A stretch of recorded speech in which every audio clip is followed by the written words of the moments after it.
आप सभी को मेरा नमस्कार।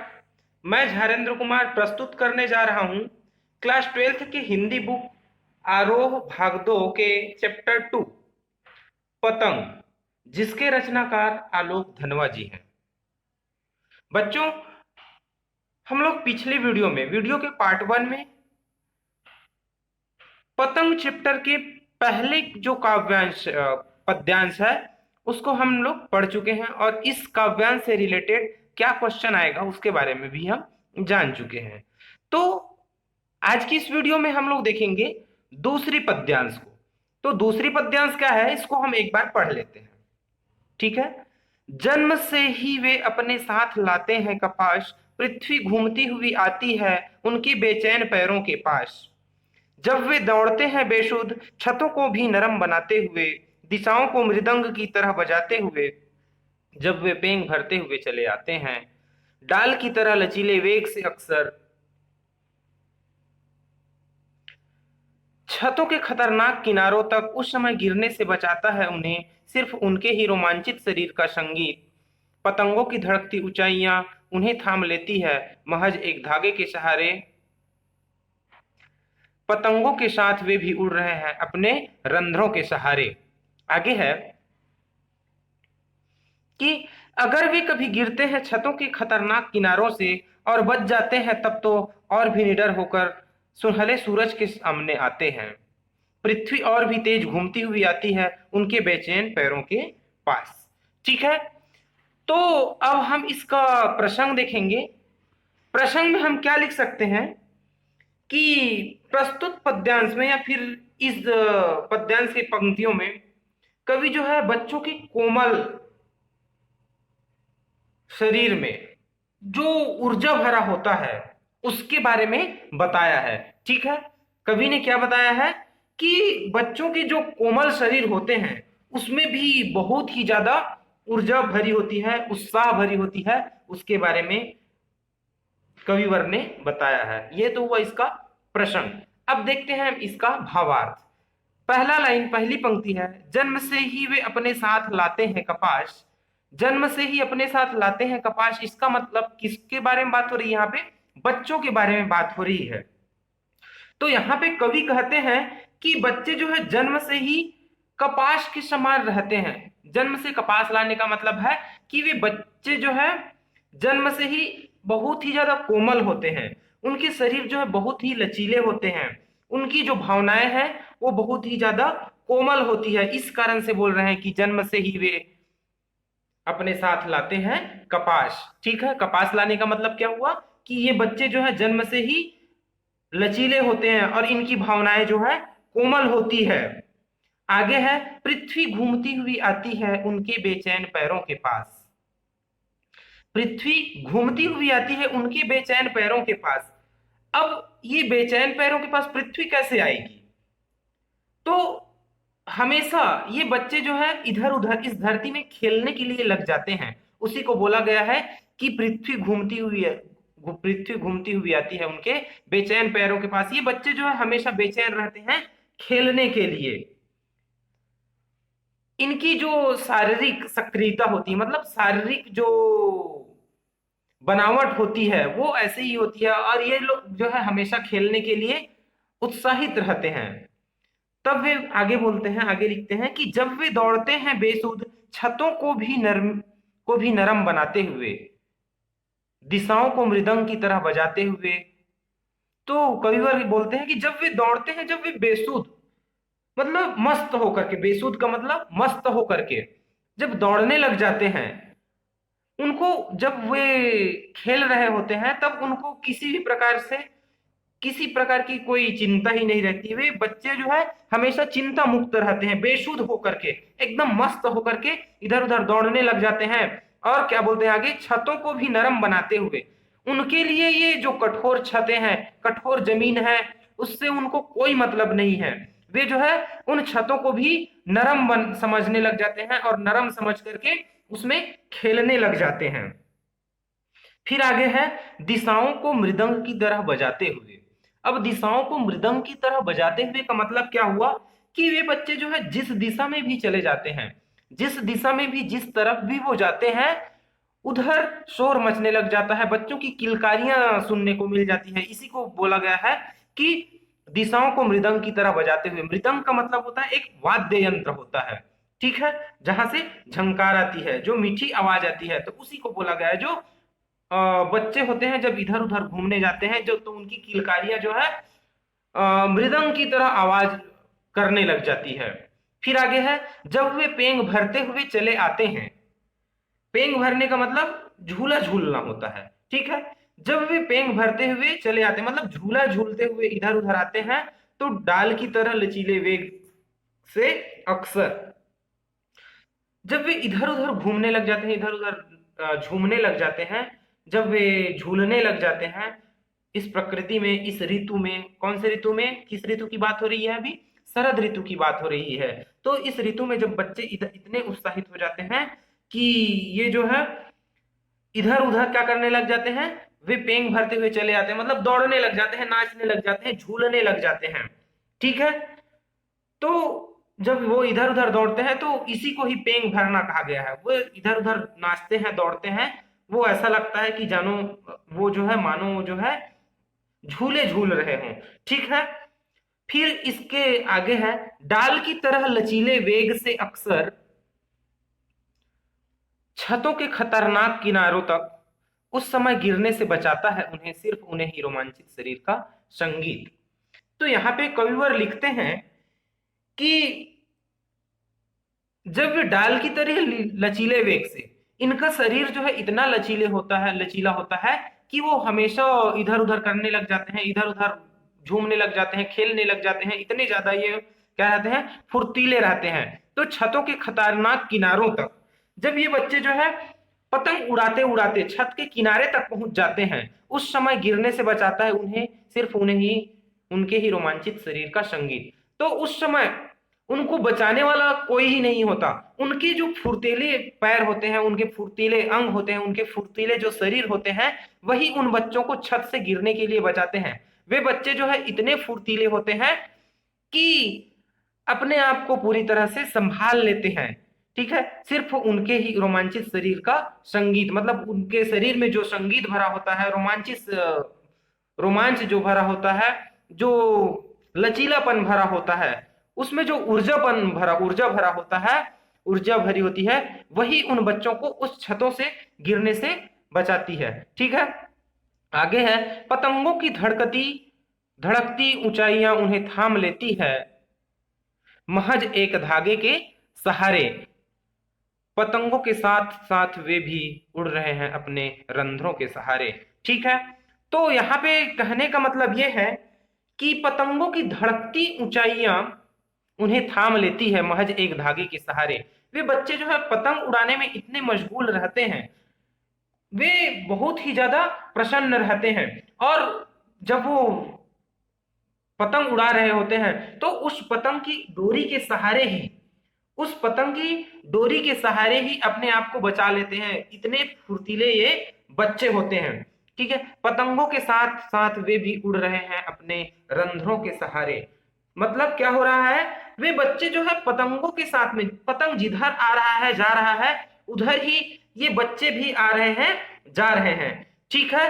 और अपने रंध्रों के सहारे, तो इसका तात्पर्य क्या होगा, अपने रंध्रों के सहारे का तात्पर्य क्या होगा कि बच्चे जो है पतंग उड़ाने में लीन है, और वे अपने अंदर के उत्साह के कारण पतंग उड़ाने में ही पूरा ध्यान दे रहे हैं। मतलब वे जो है पतंग ही उड़ा रहे हैं रंध्रों के सहारे, मतलब वो अपने पतंग उड़ाने में ही पूरा ध्यान दे रहे हैं, ठीक है।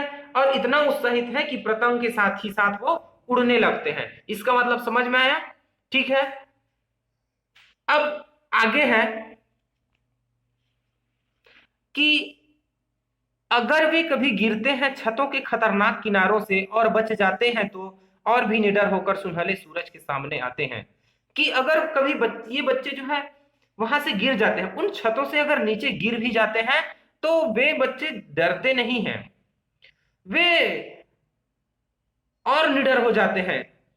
उनको यह आभास हो जाता है कि इस छत में किस प्रकार से खेलना है, किस प्रकार से पतंगे उड़ाने हैं, इस प्रकार के बारे में उनको जानकारी हो जाती है और वे पूर्ण रूप से निडर हो जाते हैं और फिर से वही जो पतंग है वो उड़ाने लग जाते हैं, पतंग उड़ाने लग जाते हैं।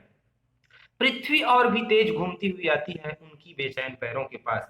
ये बच्चे जो है निडर होकर के और ज्यादा और मस्त होकर के अपनी जो खेल है वो खेलने लग जाते हैं, पतंग उड़ाने लग जाते हैं। उसी को बोला है कि पृथ्वी और भी तेज घूमती हुई आती है उनके बेचैन पैरों के पास। कि पृथ्वी वैसे नहीं आती है, ये बच्चे जो है जब पृथ्वी में वैसे जाते हैं, खेलने जाते हैं, तब ऐसा लगता है कि पृथ्वी उनके पास आ गई है। ठीक है, अब इसका भावार्थ हम एक साथ देखते हैं। ठीक है, इसका पूरा भावार्थ क्या होगा कि कवि कहते हैं कि बच्चे जन्म से ही कपास की तरह कोमल भावनाएं लिए हुए रहते हैं और इनके शरीर जो है वो भी कोमल रहते हैं और इनके शरीर जो है पवित्र रहते हैं। ये अपनी चंचल पैरों को रुकने नहीं देते हैं, ये जो है हमेशा इधर उधर भागते दौड़ते रहते हैं और इनके भागने दौड़ने से चारों तरफ सभी दिशाओं में मृदंग की तरह जो आवाज आने लग जाती है और ये बच्चे जो है डाल की तरह इधर उधर घूमने लग जाते हैं। डालों की तरह इनके जो पैर होते हैं वो लचीले होते हैं, तो इधर उधर ये लोग बच्चे जो है खेलने के लिए उत्साहित रहते हैं। ये बच्चे जो है अगर छत में खेलते खेलते इनको किसी प्रकार की प्रॉब्लम समस्या आती है या फिर गिरने वाली अगर बातें इनके सामने आ जाती है, तो ये जो है अपनी जो चंचलता से, अपनी जो शरीर की स्फूर्ति से ही अपने आप को बचा लेते हैं। और अगर कभी ये बच्चे जो है छत से गिर भी जाते हैं तो वो इस चीजों से वो डरते नहीं है, बल्कि वे जो है और ज्यादा निडर होकर के आसमान में पतंग उड़ाने लग जाते हैं। ठीक है, अब इस काव्यांश से किस प्रकार के क्वेश्चन आ सकता है उसके बारे में हम देखते हैं। कौन कौन से क्वेश्चन आ सकता है इसमें? पहला क्वेश्चन आ सकता है कि ये डाल की तरह लचीले वेग से कवि का क्या अभिप्राय है। ठीक है, डाल की तरह लचीले वेग से कवि का क्या अभिप्राय है? तो हम इसमें लिख सकते हैं कि खेलते हुए और पतंग उड़ाते हुए बच्चे इधर उधर दौड़ते हैं, उनके शरीर में बहुत ज्यादा लचीलापन होता है। उनके शरीर में इतना ज्यादा लचीलापन पेड़ों की तरह जो है लचीलापन होता है। जिस प्रकार से पेड़ की डालियां लचीलापन लिए हुए रहता है और जैसे ही हवा का वेग उनके सामने आती है तो वे जो है इधर उधर लहराने लग जाते हैं। और उसी प्रकार से ही ये बच्चे भी लचीलेपन लिए हुए रहते हैं। ठीक है, डाल की तरह लचीले वेग का मतलब कि बच्चे जो है किस प्रकार से लचीलेपन लिए हुए रहते हैं। दूसरा क्वेश्चन क्या आ सकता है, ये मैंने अभी पहले बताया था थोड़ी देर पहले कि अपने रंध्रों के सहारे का क्या तात्पर्य है। तो इसमें क्या तात्पर्य है, इससे हम क्या लिख सकते हैं? यहाँ पे हम लिख सकते हैं कि बच्चे जो है पतंग उड़ाने में लीन रहते हैं, वे अपने अंदर जो उत्साह होता है उसके कारण पतंग उड़ाने में ध्यान दे रहे होते हैं, वे अपने आप में ध्यान नहीं दे रहे होते हैं। उनका मन का उत्साह जो और वो है वो उमंग में भरा हुआ रहता है, वो बहुत ज्यादा उत्साहित रहते हैं, जिस कारण से वे पतंग के साथ साथ ही वो उड़ने लग जाते हैं और वे जो है अपने आप को उन पतंग की डोरी से ही संभालने लगते हैं। ठीक है, इसमें एक क्वेश्चन और बन सकता है। क्या क्वेश्चन बन सकता है कि बच्चों को छतों से गिरने से कौन बचाता है? तो हम इसमें लिख सकते हैं कि जब कभी कभी जब बच्चा जो है दौड़ते हुए छत के किनारे तक पहुंच जाते हैं तो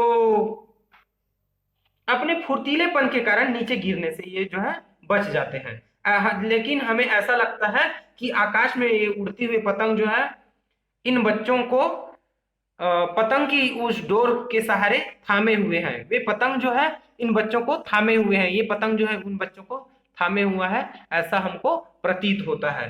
ठीक है, यहाँ पे बच्चों को कौन बचाता है? और ये बच्चों का फुर्तीलापन बचाता है। ठीक है, ये तो हुआ चैप्टर का जो भावार्थ कंप्लीट हुआ इस प्रकार से पहले और दूसरे वीडियो को मिला करके। अब हम देखते हैं इस चैप्टर का महत्वपूर्ण क्वेश्चन आंसर। इस चैप्टर में आपको महत्वपूर्ण 6 क्वेश्चन मिलेंगे, 6 प्रश्न हैं।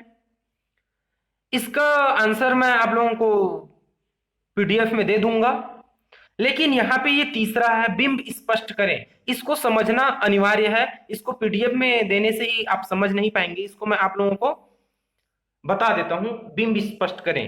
तो यहां पे बिंब, बिंब का मतलब क्या होता है यह जानना बहुत जरूरी है। बिंब का मतलब होता है चित्र।